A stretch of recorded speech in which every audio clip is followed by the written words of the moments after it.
O tema da minha pregação hoje é ações de graças e a oração de Paulo. É o que nós vamos ver aqui em Filipenses, capítulo 1, do versículo 3 até o versículo 11. Acompanha comigo, diz assim: Dou graças ao meu Deus todas as vezes que me lembro de vós, fazendo sempre súplicas por todos vós em todas as minhas orações com alegria, em razão da vossa cooperação na causa do Evangelho desde o primeiro dia até agora. Estou certo disso. Aquele que começou a boa obra em vós irá aperfeiçoá-la ou terminá-la até o dia de Cristo Jesus. É justo que eu me sinta assim a respeito de todos vós, pois estáis em meu coração, já que todos sois participantes comigo da graça, tanto nas minhas prisões quanto na minha defesa e na confirmação do Evangelho. Deus é testemunha de que tenho saudades de todos vós, com terna misericórdia de Cristo Jesus. Verso 9. E peço isso em oração, que o vosso amor aumente cada vez mais em pleno conhecimento e em todo entendimento, para que aproveis as coisas superiores, a fim de serdes sinceros e irrepreensíveis até o dia de Cristo, cheios do fruto de justiça de quem vem por meio de Jesus Cristo, para a glória e louvor de Deus. Até aí, tá bom, olha para cá. Paulo, ele faz a introdução, explica quem está com ele. E então aqui nós vemos que ele começa a sua carta dizendo assim: olha, eu dou graças a Deus por cada um de vocês. Ele está se referindo ali à igreja de Filipos. Olha, eu agradeço a Deus todos os dias nas minhas orações por esta igreja. Paulo fundou várias igrejas, mas ali está falando especificamente aos filipenses. E ele está alegre, mas muito alegre mesmo, por mais que a situação dele fosse degradante. Estava preso, mas ainda assim com muita alegria. No verso 4 que nós lemos, ele diz: olha, súplicas, eu faço súplicas por vocês, né? A súplica vai um pouco mais além do que a própria oração. E você vai ver, em Filipenses capítulo 4, Paulo vai mostrar a importância de nós orarmos em função das nossas necessidades. Tanto é que ele começa dizendo, né, que nós não devemos andar ansiosos de coisa alguma, e vai aquele texto maravilhoso. Só que aqui em Filipenses 1, ele diz da importância de orarmos não apenas por nós, mas aqui ele especifica em orar pelos outros. Ele vai falar da importância que existe de nós, igreja, filhos e filhas de Deus, orarmos pelos outros, intercedermos por outras pessoas. E aqui ele vai dar a razão primária de sua alegria, como nós lemos aqui no versículo 5, e no versículo 6, a razão final, né, que é aquele que começou a boa obra, ele vai terminar. Eu quero passar dois princípios então. Põe ali o primeiro, por favor, Samuel.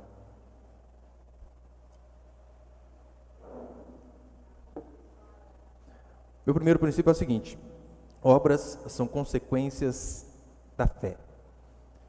Quando eu digo obras, no sentido de mão na massa mesmo, de fazer. Olha o que vai dizer no versículo 5.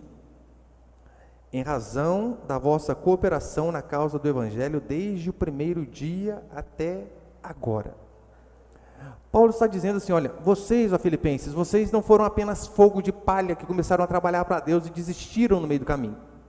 Vocês continuam insistentemente trabalhando para Deus, fazendo aquilo que é correto, perseverando. E é essa perseverança que Paulo vem e diz: olha, isso muito me alegra, porque é a certeza de que Deus realmente está se movendo no meio de vocês, está se movendo através da vida de vocês, porque aquilo que vocês começaram a fazer, vocês continuam fazendo. Vocês não deram uma pausa. E ele vai em Tessalonicenses, aos Tessalonicenses, ele diz a mesma coisa. Ele está ali agradecendo, porque aqueles irmãos de Tessalônica eram atuantes em relação à obra de Deus. O elogio dele é o mesmo. Põe ali, por favor. Diante de nosso Deus e Pai, lembramo-nos constantemente da vossa fé atuante, do vosso amor prestativo e da vossa esperança bem firmada em nosso Senhor Jesus Cristo. Irmãos, amados de Deus, sabemos que fostes escolhidos por Ele. Paulo vai dizer: olha, eu sei que vocês foram escolhidos por Deus, porque constantemente nós vemos que vocês continuam atuantes, fazendo, trabalhando, progredindo, porque convenhamos, professar uma fé em Cristo e viver de uma forma estática em relação ao Evangelho é incoerência. Precisamos professar aquilo que nós cremos e também agir. É isso que o apóstolo Tiago vai dizer, que a nossa fé sem obras, ela é morta. E ele ainda diz: olha, mostra-me aí você a tua fé sem obras, e eu com as minhas obras vou mostrar para vocês a minha fé. Ou seja, a fé passa pelo fazer, passa pelo trabalhar. Não é o trabalho que nos salva, mas a fé que nos alcançou vai nos fazer sim trabalhar para Deus. A fé verdadeira, ela não é passiva. E aqui ele vai dizer, é por este motivo que a igreja precisa estar em comunhão, constantemente, porque essa é a vida da igreja. Se reunir para adorar a Deus, para estar junto com os irmãos. Se eu pudesse, eu fazia igual os cultos da igreja primitiva. A ceia era todo culto, não era só o primeiro domingo do mês. E não era esse pãozinho simbólico que a gente dá aqui não, com aquele pouquinho. Era comidaria mesmo, imagina todo culto que era comidaria lá atrás. Ia ser a glória. Tanto é que Paulo repreende alguns irmãos, porque olha, vocês vêm para a igreja só para comer, vocês comem em casa e aqui é só uma confraternização. Porque isso é comunhão, estar juntos. Você não pode, queridos, perder a oportunidade de se reunir com pessoas, seja nos nossos cultos. Uma que eu já acho terrível faltar, né? Pecado mesmo. Mas não só isso, olha a importância do pequeno grupo, mais uma reunião durante a semana com aquela proximidade. E eu fico pensando, né, nós saindo da pandemia, eu acho, graças a Deus, né? Até o Bill Gates falar que tem outro vírus aí, a gente está saindo. Mas olha, no começo da pandemia, há uns 2 anos, onde se mandou fechar tudo, se as igrejas não se reunissem nas casas, muitas tinham acabado. E muitas acabaram. Muitas e muitas igrejas eu vi que fechou por conta da pandemia, e depois que abriu não tinha mais ninguém. Você imagina se tem um problema desse de novo? Não sabemos o que passa na cabeça desses progressistas alucinados, loucos. E então eles vêm de fato interditar o nosso salão. O que nós faremos? Reunião nas casas. Era assim que em Atos eles faziam. Se reuniam nos templos e nas casas. E o que é a igreja em si? A igreja, ela se ajunta e se ajuda. É por isso que não tem como você ser crente sem estar junto com pessoas. O crente desigrejado, eu já sempre falei, é uma desculpa para dizer, estou desviado, não quero cobrança, quero viver no pecado, e que ninguém fica querendo pedir satisfação da minha vida. É apenas isso. Você lembra que há uns domingos eu falei sobre a parábola do bom samaritano? Então ele falava sobre a importância de ajudar o próximo. Como você vai ajudar o próximo se você não está junto com o próximo? Se você não tem comunhão com o próximo? Se você não tem reuniões cotidianas com o próximo, ou ainda que não sejam cotidianas, reuniões semanais, como você vai ajudar o próximo se você não se une com ele? A Bíblia diz que nós devemos amar o próximo, daí você não consegue estar junto nem com gente. Eu sinceramente, eu não entendo pessoas que não gostam de estar junto com pessoas, sabe por quê? No céu vai ter 2 coisas, né? Deus e gente. Daí você não gosta de estar junto com a metade? Com 50% que é gente? Vai fazer o que no céu, criatura? Os filipenses, eles receberam o evangelho pela fé. Só que nós vemos Paulo constantemente dizendo, por que eu vejo a fé de vocês? Porque vocês continuam de forma atuante, na medida de suas posses e às vezes até acima delas, trabalhando. E deixando claro, Paulo ele vai enfatizar aqui a questão de contribuição financeira. Ele vai dizer, olha, vocês têm contribuído e muito financeiramente, para com a minha vida e para com a obra de Deus. Por que ele diz isso? Porque quando o evangelho de fato nos transforma, ele não transforma uma parte e deixa algo de lado. A transformação é por completa. Por mais que algumas coisas, né, a gente fica relutando ali, mas essa é a transformação. Olha o exemplo. A Bíblia vai dizer em Atos 16 que uma mulher chamada Lídia, de muitas posses, vendia púrpura, tinha dinheiro. Diz a Escritura que enquanto Paulo prega, o Senhor toca o coração dela para que ela pudesse se abrir ao evangelho. Então Lídia se converte. Depois de Lídia se converter, ela não abriu apenas o coração para Deus, mas ela abriu a sua casa, para que a sua casa fosse um ponto de evangelização, fosse uma casa de reunião, fosse uma filial da igreja, se podemos assim dizer, ou um pequeno grupo. Você reparou que a igreja de Cristo alcançou os 4 cantos do mundo, numa época onde não havia redes sociais? Não havia. Não havia impulsionar no Instagram, YouTube, Facebook, não havia. Por que você acha que a igreja de Deus, em poucos séculos, alcançou o mundo inteiro? Porque pessoas entenderam a mensagem do evangelho e levaram a mensagem adiante, resolveram trabalhar para Deus, contribuir, seja falando, seja o verbo ali, na verdade, é tagarelar, né? de tagarela mesmo, está no supermercado, fala de Deus, está não sei na onde, conversa, tem oportunidade, fala. E também ajudando, como foi a igreja de Filipos. Olha, já que eu não consigo ir longe, olha, eu consigo ajudar Paulo para que ele possa ir mais longe ainda. A igreja de Deus avançou simplesmente porque pessoas comuns, como nós, resolveram trabalhar para Deus. Resolveram não apenas viver aquela vidinha onde eu acordo, trabalho, como, durmo. Acordo, trabalho, como, durmo. Nada contra. Mas eles entenderam que a vida é algo que vai além disso, é algo transcendental. Então, que nós possamos também seguir esses princípios, saber que se não houvesse redes sociais, WhatsApp, Telegram e todas essas coisas aí, como que nós faríamos para convidar as pessoas para que elas pudessem vir ao culto se não fosse literalmente sairmos de nossas casas e falarmos, convidarmos, trazermos, e assim temos que fazer. E Paulo aqui, ele começa a enfatizar esses irmãos de Filipos, porque é o seguinte, eles eram muito prestativos, faziam de tudo, eles doavam a si mesmo para a obra, mas não apenas a si mesmo. Eu falei acho que domingo passado, né, Paulo está falando das igrejas da Macedônia, e era essa igreja aqui de Filipos, se enquadrava nela. Paulo diz que ele estava precisando de donativos, dinheiro, literalmente. Esse pessoal mandou uma vez. Depois vai dizer que Paulo estava em Corinto, e o povo de Corinto era meio murrinha, né, meio mão de vaca. Paulo, para não ser pesado para aquela igreja, diz a Escritura que outra igreja o sustentou. Sabe qual igreja? Esta igreja. Mesmo sendo pobres, a Escritura vai dizer que eles ajudavam acima de suas posses. Aparecia uma necessidade, logo estava o povo dizendo, eis-nos aqui para ajudar.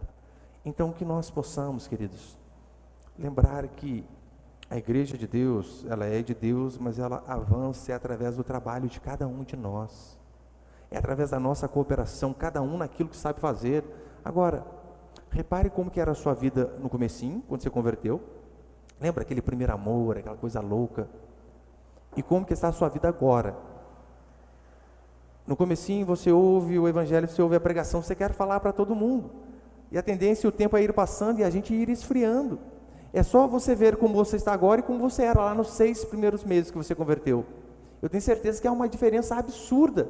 Mas a Escritura diz que nós não devemos perder esse primeiro amor, só que muitos fazem de que jeito? Eles parecem aqueles corredores de maratona. Já viu São Silvestre, né? Dia 31 de dezembro. Sai aquele pelotão ali, mas sai uma galera correndo, comemorando. 2, 3, 4 quilômetros, está tudo morto na rua já. Não aguenta mais. Muitas vezes fazem isso na igreja. Eles chegam motivados, chegam animados, mas então as coisas parecem que não saem como eles queriam e eles acabam desanimando. Eu sei que você pode dizer assim, pastor, mas lidar com gente é difícil. Mas quem falou que era fácil? Você é difícil, provavelmente. Eu lembro que quando eu comecei a liderar pequeno grupo, 2007, eu pensava assim, olha, se eu estudar bem, se eu ter uma boa oratória, se eu mandar sempre SMS, que na época não tinha WhatsApp ainda, né? Para os irmãos. Não tem como um pequeno grupo não avançar, não crescer. E no começo foi indo, uma maravilha. Mas depois eu vi que as coisas começaram a parar. Eu vi que pessoas difíceis começaram a aparecer. E eu falei, gente, mas que povo ingrato. Daí eu precisei daquele estalo dizendo o seguinte, olha, mas você quer trabalhar só quando tudo dá certo, quando tudo vai bem? Continue a trabalhar, é isso que esses homens e mulheres aqui faziam, e é isso que eu e você devemos continuar a fazer. E segundo, põe ele, por favor. Segundo e último.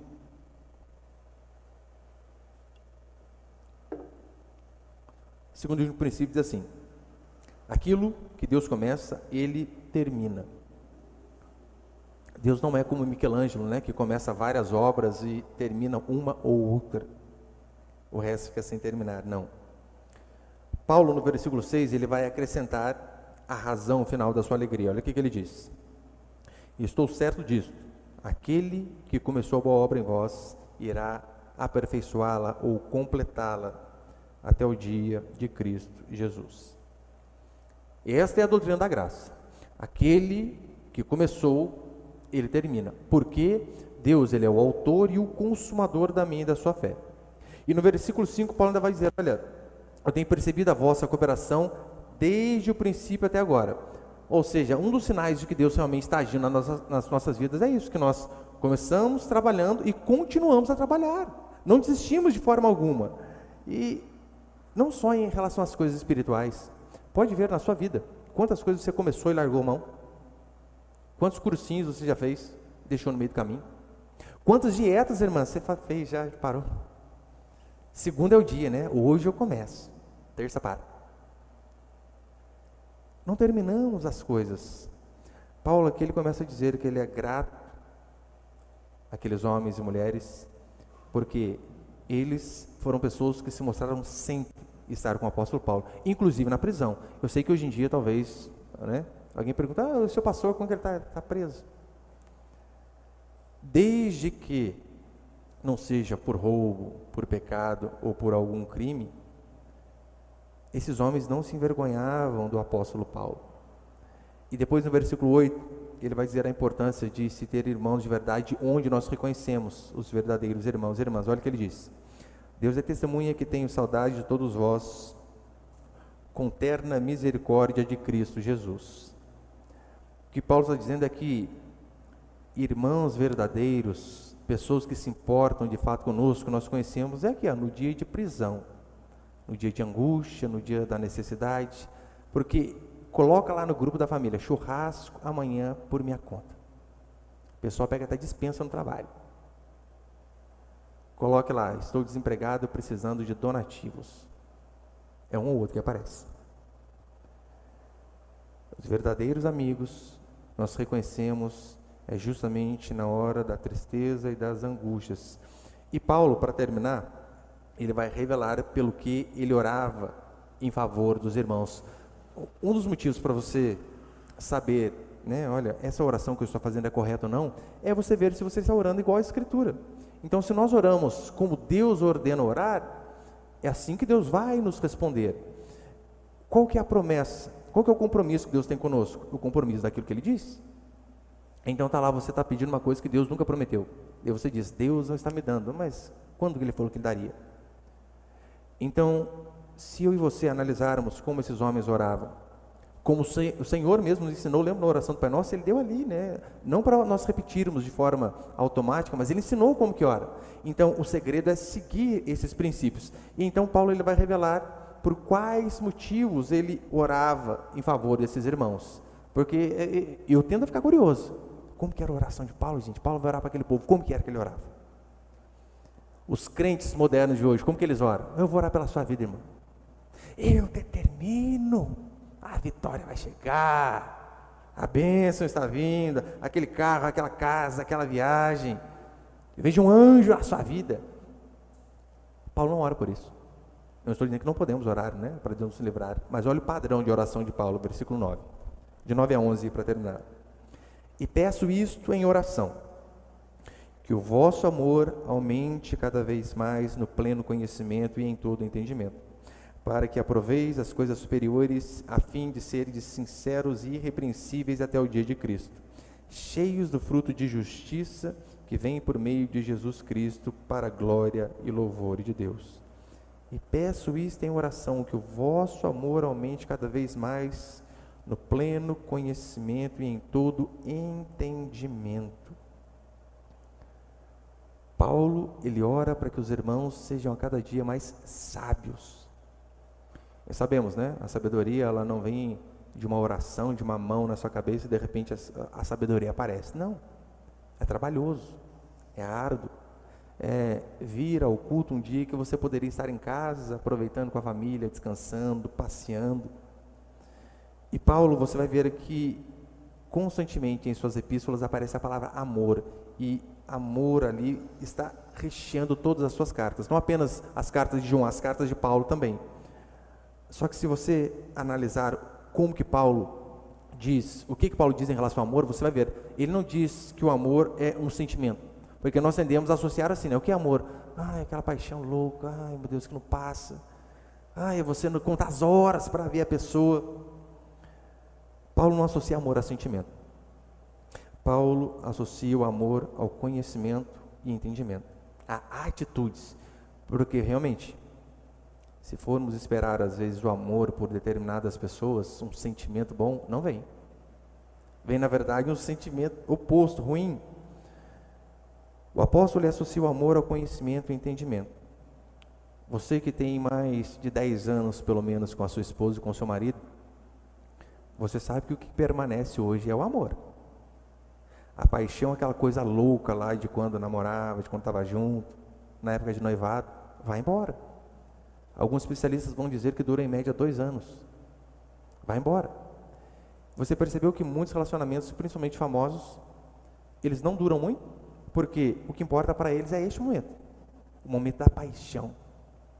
Mas quando a paixão vai embora e fica o amor, eles não querem saber. No casamento duradouro, o que faz realmente fazer com que ele se prolongue a cada dia mais, é eu e você entendermos que nós precisamos tomar a atitude de amar uma pessoa, porque o amor é isso, é a atitude, não é sentimento, é atitude, é você decidir, por mais que a pessoa seja difícil. Tem pessoa difícil, irmãos? Tem ou não tem? Sua família? Tem, né? A minha também. Na igreja? Tem ou não tem? Tem. Às vezes é o pastor. É você saber, olha, esse fulano, ele pensa o oposto de mim. Ele faz umas coisas que eu não gosto. Ele tem umas manias que pela madrugada.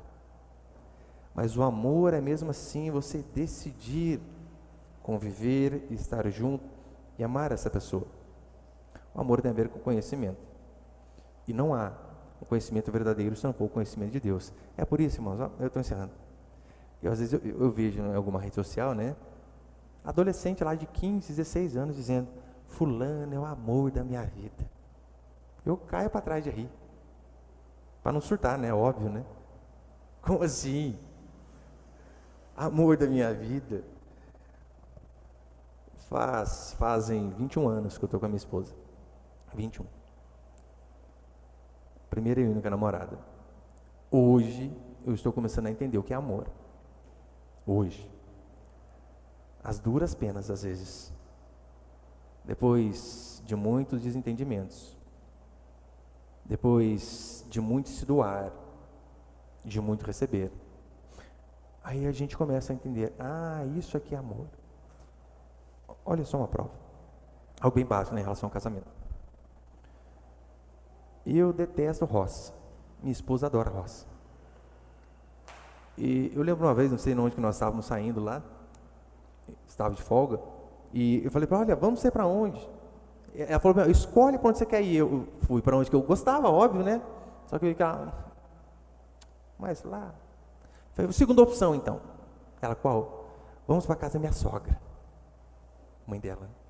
Daí veio o sorriso, você acha que eu queria? Não queria. Mas o que é o amor? O amor não busca os seus próprios interesses. Daí a gente fazer só aquilo que nos convém. Meu irmão, isso não é amor. É apenas egoísmo disfarçado. Amor é uma decisão, é um entendimento de que nós fizemos um compromisso com a verdade e não com o sentimento. É por isso que aqui na igreja, para casar, eu acho que vou ter que ficar uns 2 meses aconselhando toda semana. Para falar, vai engravidar, vai engordar, vai vir estria, o homem vai ficar barrigudo, ele rota, ele solta pum, ele é porco. Mantenha-se. Porque no começo é uma maravilha, né? A gente acha que tudo é lindo. Tudo é lindo. Não é, não é. Paulo, ele diz que este amor é que nos fará sinceros e irrepreensíveis até o dia de Cristo Jesus. E no versículo 11, só para encerrar, ele diz assim: cheios do fruto de justiça que vem por meio de Jesus Cristo para a glória e louvor de Deus. Cheios de fruto de justiça que vem por meio de quem? De Cristo. Por quê? Porque dele, por meio dele, para ele são todas as coisas. Toda boa dádiva, todo dom perfeito, tudo procede do Pai das luzes e não de nós. Não há bondade no ser humano. E ele termina dizendo assim, olha, e para glória e louvor de Deus. Toda a nossa vida deve ter esse objetivo. Glória e louvor do Senhor. Nosso trabalho, criação dos nossos filhos, nossas amizades, tudo nós devemos lembrar, ali a confissão de fé de Westminster, né? Que o fim principal do homem é glorificar a Deus, seja um serviço de eletricista ou uma cirurgia cardíaca. mas que toda a nossa vida seja para a glória do Senhor, assim como Paulo sempre disse. Amém, meus irmãos?